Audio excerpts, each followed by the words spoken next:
You don't require any app to download your YouTube videos.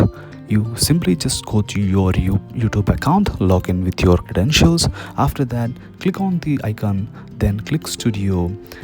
Then you will enter to your YouTube Studio. Once you are in YouTube Studio, click on the content. From there, you can see your videos and your shorts over here.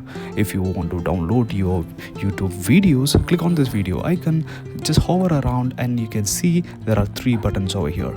If you click on the 3 button, and after that you can see a download button over here. From here you can simply download your videos.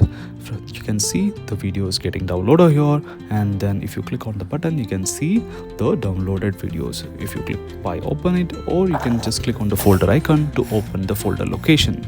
From here you can play the videos easily without using any app. I hope this video is useful. If yes, please do share with your friends. Thank you.